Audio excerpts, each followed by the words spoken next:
ભાખરી કોની કોની ફેવરિટ છે? તો આજે આપણે ગ્લુટન ફ્રી હેલ્ધી ભાખરી બનાવીશું.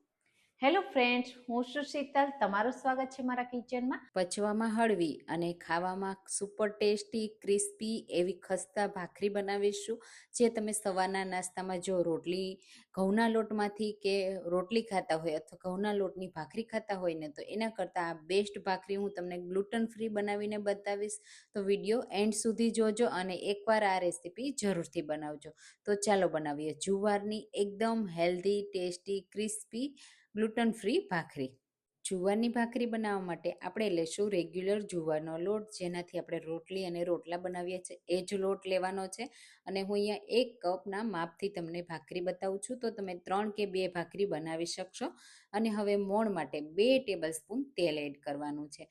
સ્વાદ પ્રમાણે મીઠું એડ કરી દઈશું. અને હું અહીંયા જીરા ફ્લેવરની બનાવું છું, એટલે આખું જીરું એડ કરું છું. આ જીરું કાચું જ છે, શેકીને મેં નથી લીધું. હવે મોણને આપણે સરસ રીતે લોટમાં મિક્સ કરવાનું છે. તો મોણ એ ભાખરીમાં ખૂબ જ મહત્વનું હોય છે. જેટલું સરસ આપણે મોણ મિક્સ કરીએ અને એડ કરીએ ને, એટલી સરસ આપણી ભાખરી છે ને ક્રિસ્પી ખસ્તા બને છે. તો ઘણાને નરમ ભાખરી પસંદ હોય, ઘણાને બિસ્કિટ જેવી ક્રિસ્પી પસંદ હોય. તો આજે હું તમને થોડી બિસ્કિટ જેવી ક્રિસ્પી ભાખરી બનાવવાની રીત બતાવું છું. તો તમે આ રીતે જરૂરથી ટ્રાય કરજો. અને તમે આવી બિસ્કિટ ભાખરી ક્યારેય જુવારના લોટની બનાવી છે કે નહીં, મને કમેન્ટમાં ચોક્કસથી કહેજો. જો તમે આ રેસીપી પસંદ આવી હોય ને, તો મને જરૂરથી કહેજો કે તમે મારી રેસીપી કઈ સિટીમાંથી જુઓ છો. તમે જુઓ, આ રીતે મોણ મિક્સ થઈ ગયું. હાથથી મુઠ્ઠી વાળીએ ને તો મુઠ્ઠી સરસ એવી વળે છે. આ રીતે ઢેફા જેવું બને છે. તમે જુઓ, પથ્થર જેવું થઈ જાય છે. અને આ રીતે તોડીએ તો તૂટી પણ જાય છે. બસ એવું મોણ મિક્સ કરવાનું છે. અને હવે ભાખરીનો લોટ બાંધવા આપણે સાદું નોર્મલ પાણી જ લેવાનું છે, ગરમ પાણીનો યુઝ નથી કરવાનો. આ રીતે પાણીને મિક્સ કરતી વખતે ખાસ ધ્યાન રાખવાનું છે. તે 1-2 ચમચી જેટલું પાણી એડ કરવાનું છે અને મિક્સ કરવાનું છે. જે રીતે આપણે મિક્સ કરીએ ને એ રીતે નથી કરવાનું, કે રોટલીનો લોટ બાંધીએ એ રીતે નહીં. નોર્મલ આ રીતે મિક્સ કરવાનું છે, મસળવાનું નથી. આ રીતે પાછું પાણી એડ કરવાનું છે, ફરીથી મિક્સ કરવાનું. એ રીતે મિક્સ કરતું જવાનું અને લોટ બાંધી રેડી કરવાનો છે.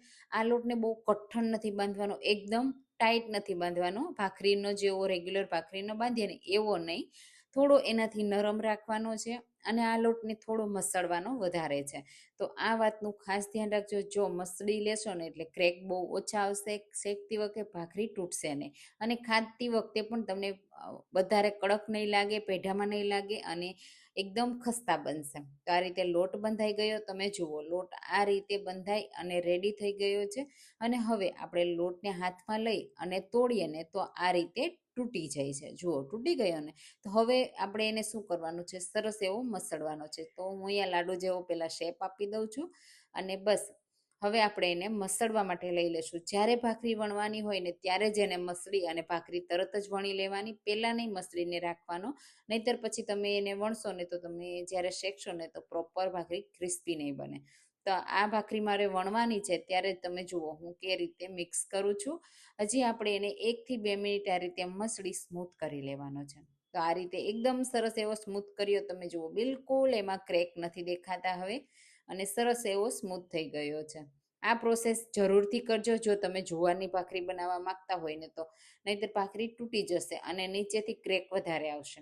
હવે આ જે લોટ છે ને એ વધારે આપણા પાટલામાં ચોંટી જતો હોય છે. તો શું કરવાનું, થોડો કોરો લોટ જુવારનો જ ડસ્ટ કરવાનો છે નીચે, અને પછી એને વણવાની છે. હવે વણતી વખતે ખાસ ધ્યાન રાખવાનું છે, એકદમ હળવા હાથથી અને પોચા હાથથી વણવાની છે. આ રીતે તમે જુઓ, અને વચ્ચે વચ્ચે આ રીતે ફેરવતું જવાનું, એટલે બિલકુલ ભાખરી નીચે ચોટે નહીં. જો તમને એવું લાગે કે હવે ચોટવા લાગી છે, તો થોડો ફરીથી લોટને આપણે ડસ્ટ કરી દેવાનો છે. અને બસ આ રીતે એકદમ હળવા હાથથી વણતી જવાની, ફેરવતી જવાની છે. અને આ રીતે તમને જો ફાવે નહીં ને તો પાટલાને પણ ફેરવીને કરી શકો છો. જો બહુ ક્રેક આવ્યા હોય તો આ રીતે એક સરખા કરી દેવાના. ભાખરીમાં થોડા ક્રેક હોય જ છે સાઈડમાં, એટલે ટેન્શન નહીં લેવાનું. અને હવે આ રીતે એકદમ હળવા હાથથી આપણે એને ઉઠલાવી લેવાની છે. અને તમે પાછળની સાઈડ જોશો ને તો પણ બિલકુલ ક્રેક નથી. હવે અહીંયા હું માટીનો તવો યુઝ કરું છું. તવો સરસ એવો મેં ગરમ કરી લીધો છે અને ગેસની ફ્લેમ મીડિયમ રાખી છે. આ રીતે ભાખરીને એક સાઈડ સરસ એવી શેકાવા દેવાની છે. થોડી વાર માટે આ રીતે આપણે તાવીથાની મદદથી અલગ કરી લેવાની છે. એટલે બિલકુલ ચોટી હોય તો તમારે વધારે શેકવા દેવાની. જો તમને એમ થાય કે હવે નીકળી ગઈ છે તો ફેરવી દેવાની. હવે બીજી સાઈડ થોડી વધારે શેકવા દેવાની છે. આ વાતનું ધ્યાન રાખવાનું છે, એટલે ખસ્તા ભાખરી તૈયાર થશે. તમે જુઓ આ રીતે હું તમને બતાવું ને તો એક સાઈડ સરસ એવી શેકાય, બીજી સાઈડ આપણે ઓછી શેકી છે એ રીતે શેકવાની છે. અને હવે ફરીથી હું એને થોડી વાર રહેવા દઈશ. આ રીતે તમે જુઓ થોડું ઉપસવા લાગે એટલે ફૂલવા લાગે, બસ ત્યારે જ આપણે એની સાઈડને ચેન્જ કરવાની. આ રીતે બ્રાઉન કલર આવી જવો જોઈએ, એના લીધે ક્રિસ્પી ભાખરી તૈયાર થશે. હવે જો ભાખરીને તમારે ફૂલવા દેવી હોય ને તો તમારે પ્રેસ નહીં કરવાનું, દબાવવાની નહીં, અને એમ જ રહેવા દેવાની. અને જો ફૂલવા ન દેવી હોય ને તો તમારે થોડું દબાવી દેવાનું અને બંને સાઈડ હવે ક્રિસ્પી શેકી લેવાની.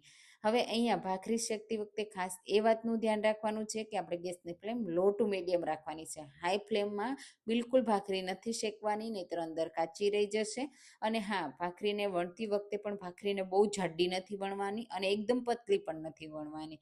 બસ એ 2-3 વાતનું તમે ધ્યાન રાખશો ને તો ભાખરી તમારી ગ્લુટન ફ્રી પણ એકદમ ક્રિસ્પી ખસ્તા બનશે અને ખાતી વખતે બધાની ફેવરિટ થઈ જશે.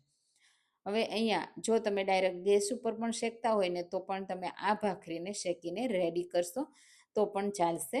આ રીતે ફેરવતા ફેરવતા સરસ એવી ભાખરીને શેકી લેવાની. બહુ વધારે નહીં શેકવાની, બહુ બ્રાઉન કલર નહીં કરવાનો, હલકો આ રીતે બ્રાઉન કલર થવા દેવાનો, એટલે ભાખરી બનીને રેડી થઈ જશે. તો આપણી ભાખરી બનીને રેડી થઈ ગઈ છે. હવે આ ભાખરીને તમે ચા સાથે, શાક સાથે અને ભાખરીને તમે અથાણા સાથે પણ સર્વ કરી શકો છો. સવારના નાસ્તામાં ગમે ત્યારે તમે, અને ભાખરી સાથે પણ ઘણી બધી એવી ડીશ હોય કે આપણે સર્વ કરતા હોઈએ છીએ, તો એની સાથે પણ તમે આ ભાખરીને સર્વ કરી શકો છો. બહુ જ હેલ્ધી, ટેસ્ટી, ગ્લુટન ફ્રી ભાખરી રેડી છે. તો ઘી લગાવતા હોય તો લગાવી દેવાનું. અને આપણી આ ખસ્તા ભાખરી તમને કેવી લાગી કમેન્ટમાં ચોક્કસથી કહેજો.